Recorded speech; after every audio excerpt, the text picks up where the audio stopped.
You're listening to the Online Marketing Made Easy podcast, episode number 213. Welcome to the Online Marketing Made Easy podcast. Business advice so easy, you'll feel like you're cheating. And now your host, Amy Porterfield.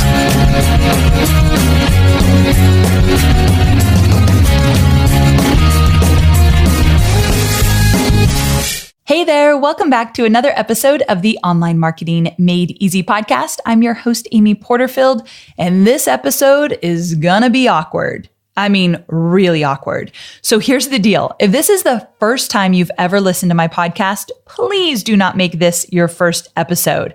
I'd rather you go back a few episodes, like go back to episode 200, where I dive into some specific online marketing strategies and techniques. I get into the nitty-gritty of all the different moving parts of building an online business. That is what I'm known for and what I'm most comfortable teaching. This podcast space has always, with a couple exceptions, been a place where I share online marketing tips and strategies. 100% my comfort zone. And don't worry, that's still my plan moving forward with other episodes to come. But this year, I've made an intentional decision to step out of my comfort zone, or actually maybe a lot with this episode today, and let you in on some more behind the curtain type personal things. If you listen to episode 210, my 5 lessons I learned from Shonda Rhimes just a few weeks ago, you'll see where some of the inspiration for this week's episode actually came from. Like speaking my truth was something that I was really inspired to do based on what I learned from Shonda Rhimes, one of my favorite mentors. So today's episode is titled 10 Things I'm Embarrassed to Tell You. Several years ago, a well-known podcaster that I love, Jess Lively, shared an episode with her audience with this type of format. I think she called it 10 Things I'm Afraid to Tell You. And the honest and raw truth from that post really hit a chord with her listeners. And I believe that even back then, it created a bit of an online honesty movement. I really do believe that that's where some of this began way back when. She still does these episodes and they're priceless. In my opinion, there are far too many people in the online world that have created these everything is awesome online personas, and it really casts a false light on what's actually going on behind the scenes. Now, I, for one, don't want to be looked at by those that follow me as this person that has it all figured out, doesn't have bad days, doesn't struggle in both my personal and business life. That's so far from the truth, it's laughable. And so I titled this 10 Things I'm Embarrassed to Tell You. And I shouldn't be embarrassed by this stuff. I mean, it's just life stuff. It's the real stuff. But I feel embarrassed because it's not my highlight reel. I mean, for the record, it's really far from it. As entrepreneurs, I believe that what's personal is business and what's business is personal. I know not everyone would agree with me on that, but my business is my baby. And so with that, even if you have other babies, your business can still be your baby. And with that, I think that the personal and the business blend together, especially if you are building a personal brand. And so you can't just be sharing the highlight reel on social media and videos and everything else you do. So I bet you'd be surprised as to how much in common we have. And especially when it comes to things that make me embarrassed or ashamed or feel stupid. And so I feel like we've got to talk about that stuff. So I'm not going to do this all the time, but I am taking a little bit of a detour on some of my podcast episodes to let you in. We've had a relationship for many years, at least some of us have. You've been listening to my podcast for many, many years, or you've been in my programs, or you were in my very first Facebook program back in the day. Many of you have known me for a long time. It's just recently that I've pulled back that curtain and I said, hey, take a look at this mess over here, or take a look at what really is true in my world. It's not all messy. I don't feel like I'm a hot mess or anything like that, but I feel like I've got really messy days sometimes. And so I just want you to see it all, not just the highlight reel. That's what this episode is all about. Before we dive in, I wanted to let you know that this episode is brought to you by my free masterclass, The Ultimate List Building Catch-Up Plan, my proven 3-stack system for leveraging the most powerful what's working now list building strategies without the stress and tech confusion or crazy overwhelm that typically comes with list building. So if you are not yet building your email list, or if you're struggling to see new subscribers to your email list every single day, then I want you to go to amyporterfield.com/list building. amyporterfield.com/list building. Okay, let's get to it. Okay, so I'm just going to start out with one of the most difficult ones to talk about because it's so personal. And that is that sometimes I wonder if Hobie and I made the right decision about not having kids together. So I was married at 31 and we definitely thought we would have kids. And then I started my online business and I was all in. I mean, incredibly focused, hustling like a hustler. I mean, I was really in it morning, noon, and night. And some of you don't realize this. I think many of you do, but Cade is my stepson. So Cade came into my life when Hobie did, and Cade was 4. And so it felt like we already had a kid. I very much look at Cade as my own, and I have a very good relationship with his mom, as many of you know. I've talked about that on the show. So it felt like I had an instant child, and we had Cade all the time. Cade was a 50-50 partnership between Hobie and I, and then Cade's mom, who lives 5 minutes away. So he was in our life all the time. And so it felt like we had a little one already. And then time flew by and we just never took the leap. We talked about it. We didn't really have an overwhelming sense to do it. Another year went by, talked about it again. Another year went by. And then we finally got to the point that we said, I don't think so. Hobie's a little bit older than me. And so both of us now are in our 40s. And we started to think like, I don't think we want to have a kid in our 40s. Nothing wrong with it. No judgment if you are. However, that wasn't right for us.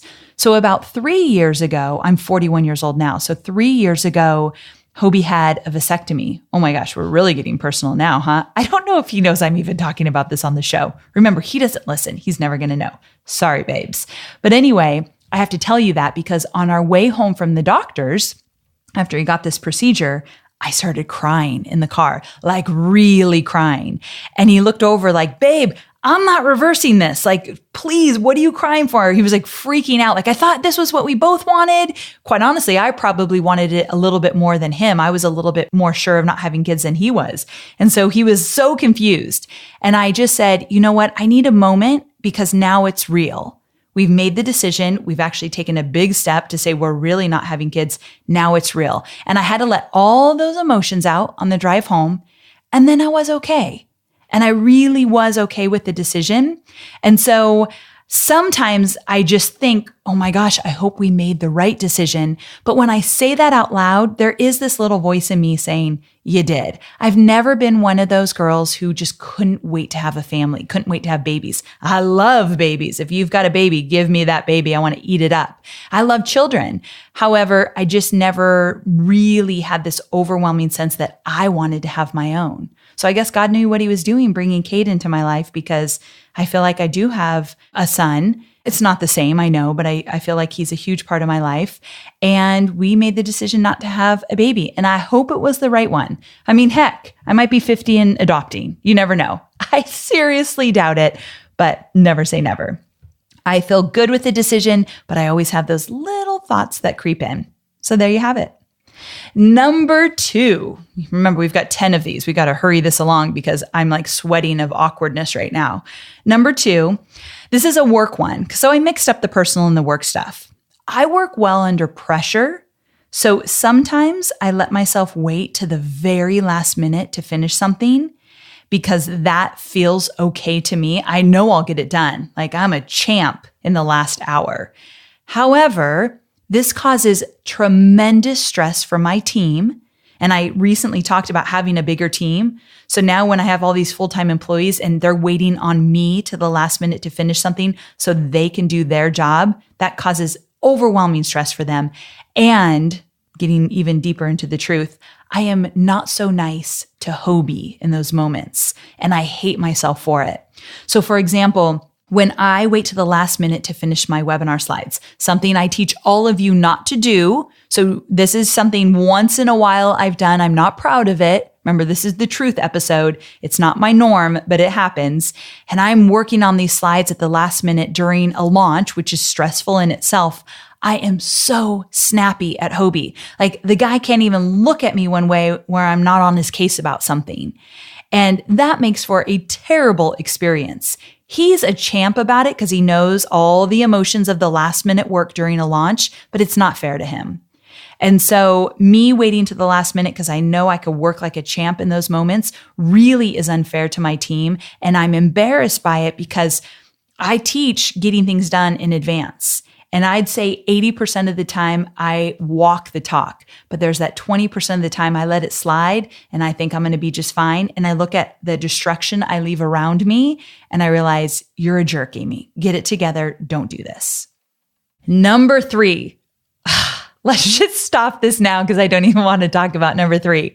Number 3 is I worry about aging because of my online presence. Now, I hate to talk about this one because it's embarrassing. I already told you I'm 41, which I didn't even want to say that earlier. I just kind of slid it in there. Did you see how I did that? I don't love being in my 40s. I've always been younger than everybody in the work I was doing. Like when I was at Tony Robbins, I was in my 20s when people were at the same table with me on the executive team that were in their 40s. And I found pride in that. Like, look at me. I'm young and in charge and doing big things. Well, now here I am in my 40s and there's a lot of younger people doing amazing things right now. And I just worry about the aging. And sometimes I look at pictures of when I just started and I look like a baby compared to what I look like now. And the truth is, it is hard to get older on video, especially when you're showing up every single day and it's a big part of your business. And so I would like to say I subscribe to the I'm going to age gracefully and not even worry about it and embrace every wrinkle I have. I'm not there yet. I'm going to fight this battle. So I pay close attention to my skin. I'm obsessed with things like LED light and multi-wave technology to help stimulate collagen in your skin. Yeah, I really take that stuff seriously. And don't laugh. It genuinely works. And so I pay close attention to skincare, like a lot. And so I've never done this before. This feels very weird, but I've been asked about it enough. For those who care, probably more so the ladies than men, but hey, I think you boys should pay attention to this as well.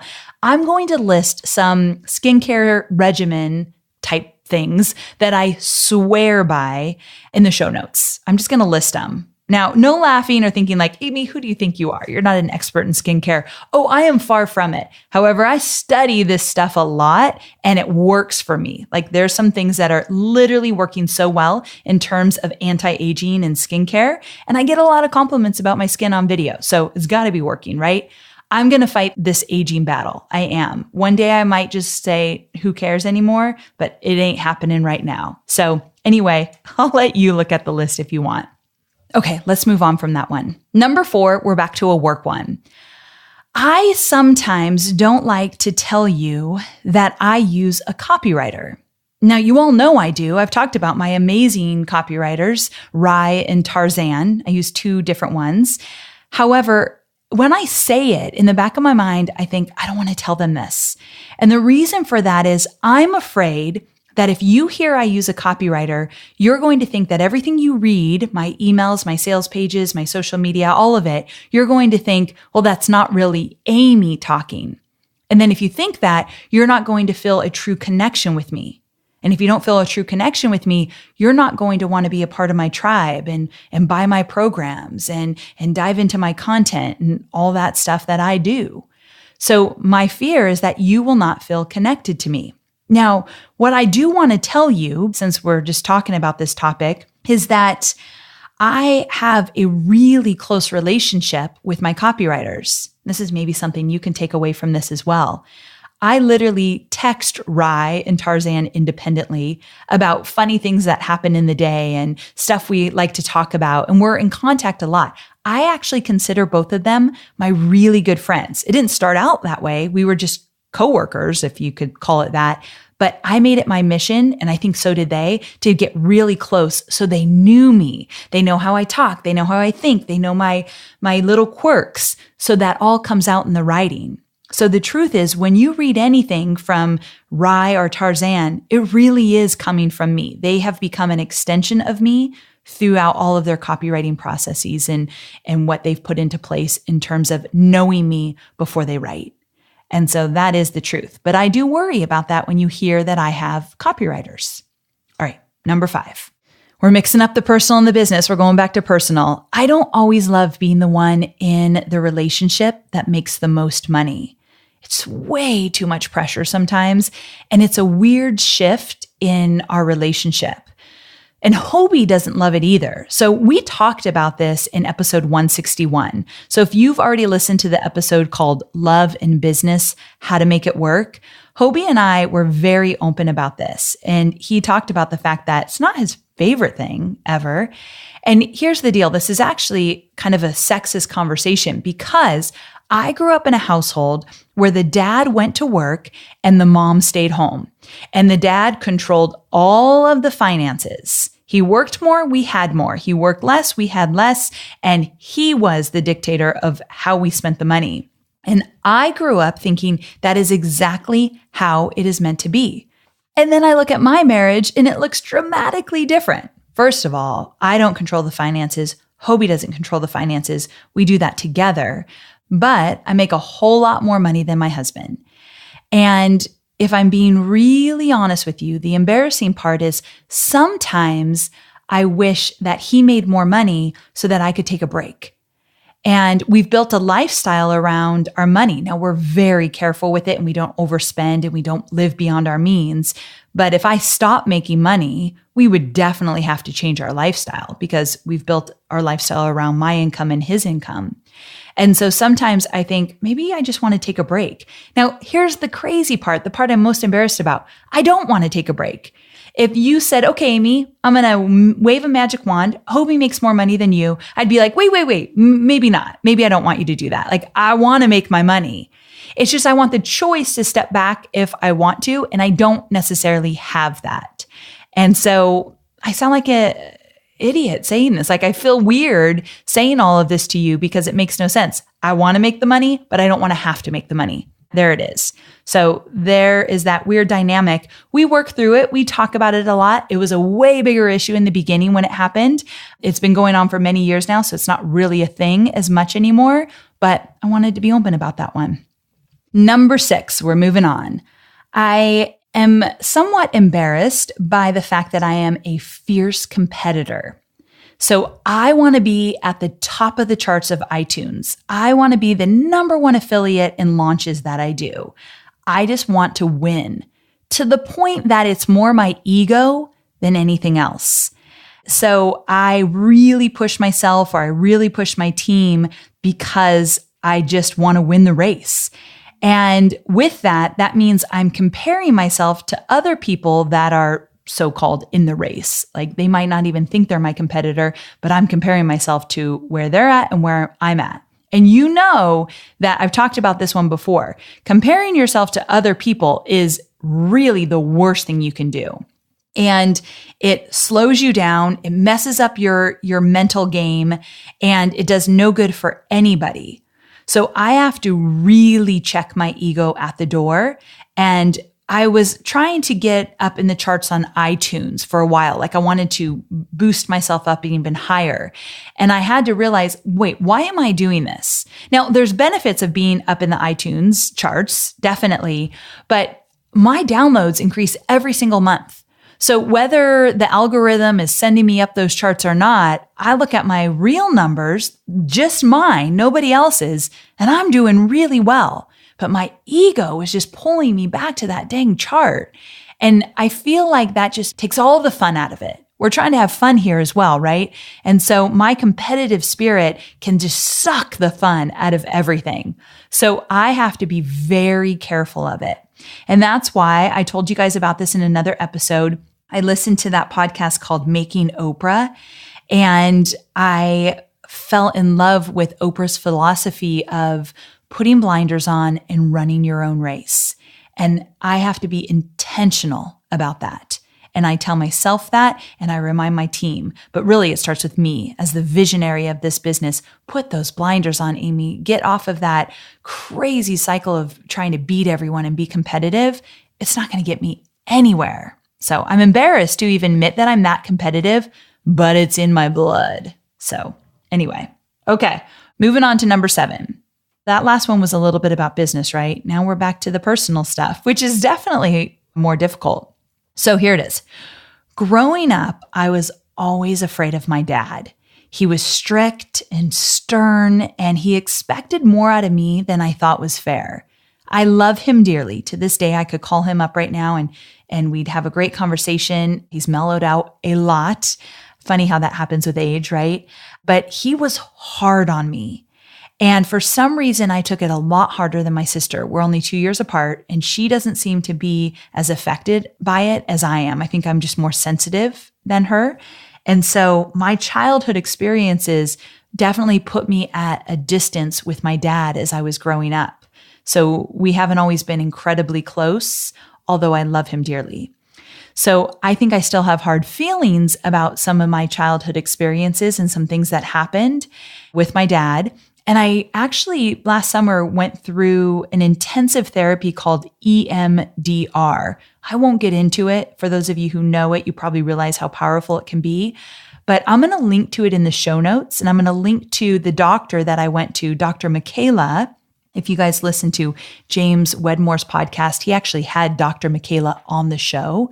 And he recommended this therapy to me, and it was so good, so good. So anyway, I worked through some of these past issues I had with my dad. I had to learn to let go of them. He wasn't going to change. So that was big for me. But here's the reason why I'm telling you this one. If we go to current day, sometimes I see myself being really hard on Cade. And I have to pull back, like being strict. He gets straight A's, but I'm still pushing him to study more. Or he does not give us any problem whatsoever about missing curfews or being irresponsible, but I'm still hard on him about those things. And so I see that. I see my father coming through, and I have to pull back because I never want distance between us. It's funny how those things like are really part of who you are because it's what you know, and you kind of have to shed them. So I have to be very careful with how I parent Cade in terms of being the strict parent. Hobie is way more lenient, and he's a really good father. So I kind of want to follow in his footsteps and look at what he's doing. So kind of cool. Okay, moving on to number 8. This truth you already know if you are a fan of my podcast. I'm embarrassed about my weight, and I don't like to do video because of it. And the reason I'm bringing this one up again is I can't do 10 things I'm embarrassed of and not bring up the weight issue because it is very obvious. You see me, you know what I look like, and it's very personal to me. Now, I did an episode all about this. If you want to hear it and you haven't yet, it's episode 179, and it's just 9 minutes because that's all I could do, just 9 minutes of talking about my weight. And I'd rather you just like hit me over the head because it was so painful.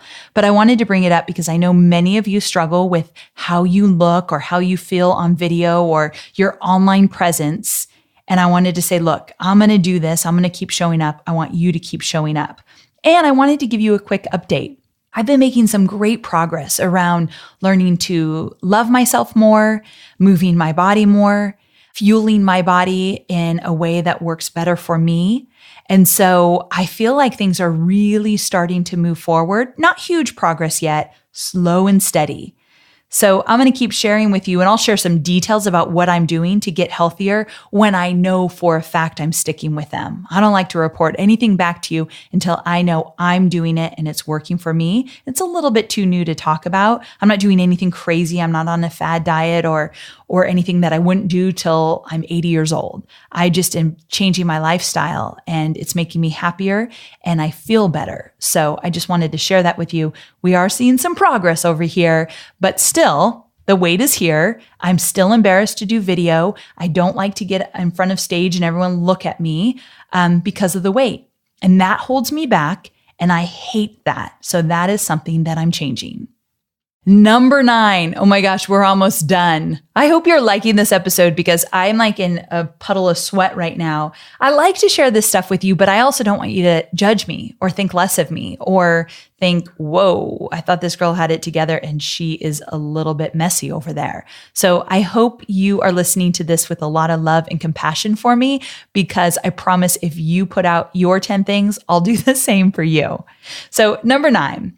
This one's a weird one. You got to tell me if you've ever experienced this. Like DM me on Instagram, or that's usually where I'm seeing all the conversations right now. I'd love to know if I'm alone in this one or if you can relate. Number 9 is that when I have a big success, like my $1 million launch or B-School, that was like one of my most successful launches I've ever done. When I have something really great happen to me, I feel a tinge of guilt.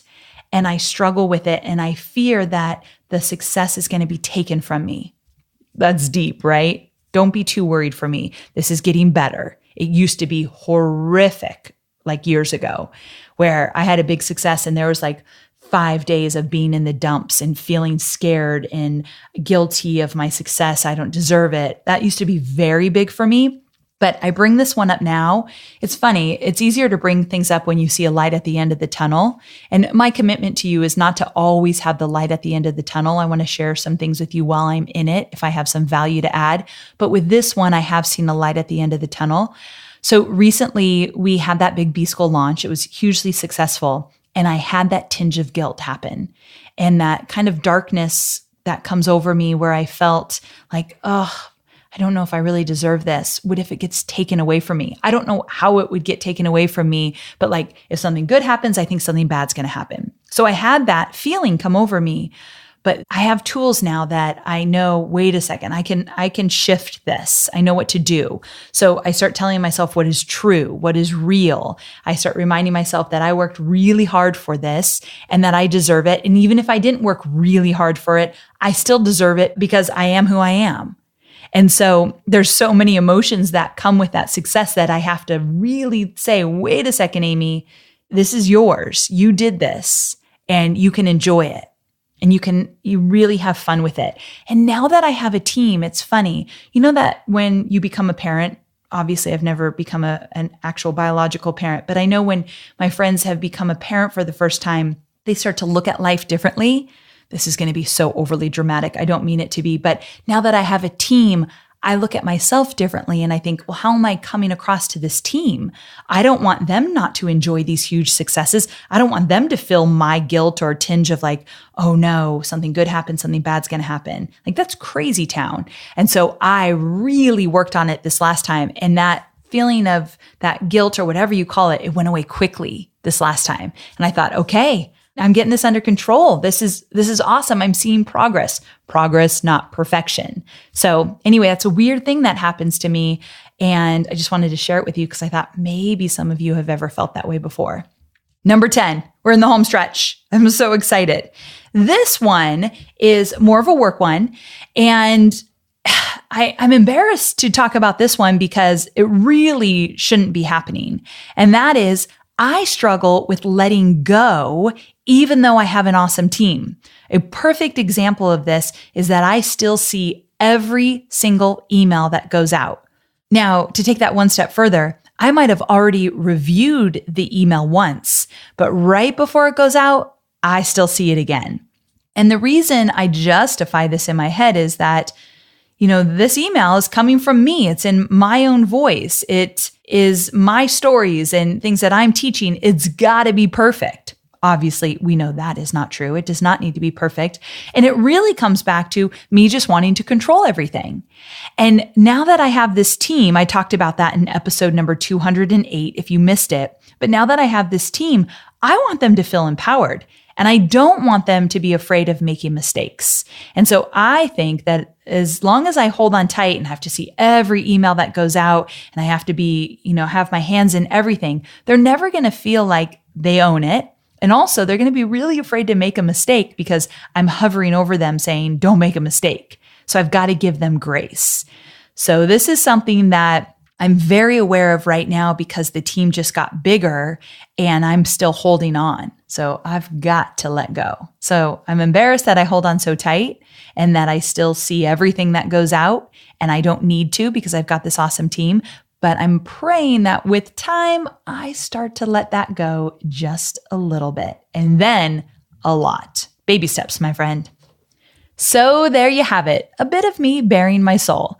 Now, the point of this episode, I hope it wasn't as awkward for you as it was for me. I'm guessing it was not. But the point of this episode was for me to be honest about parts of my personal and business life that you might not know about me yet. I really want you to know me. So when you see me out and about in real life, or better yet, when you come to one of my events in San Diego, you don't just know the shiny, social media approved side of me. I want you to know all of me, and I want you to know that I am just like you in so many ways. That's when I think the true connections happen. I also really hope that maybe something I said today will help you feel not so alone in what you're going through, or maybe even encourage you to be more honest and real with your own online community. And can I just say thank you? Thank you for allowing me to feel safe enough to even share an episode like this today. I can't wait to get back to the tips, tricks, nitty-gritty social media strategies next week. Oh my gosh, that is my safe space. I can't wait. And plus, I think you all like it as well. You like those how-to step-by-step trainings, and we're getting right back there next week. And speaking of trainings, remember that this episode is brought to you by my free masterclass, The Ultimate List Building Catch-Up Plan, my proven 3-stack system for leveraging the most powerful what's working now list building strategies without the stress, tech confusion, and crazy overwhelm that usually comes with building your email list. If you are not adding to your subscriber list every single day, or if you're just struggling getting started with list building, you've got to get on this masterclass. Don't wait. List building was the one thing that I wish I had done so much sooner in my business because it would have been so much easier to get everything else going. You've got to be building your list. amyporterfield.com/list building to get that free masterclass. amyporterfield.com/list building. Okay, guys, again, thanks so much for being here, and I'll see you again next week. Bye for now.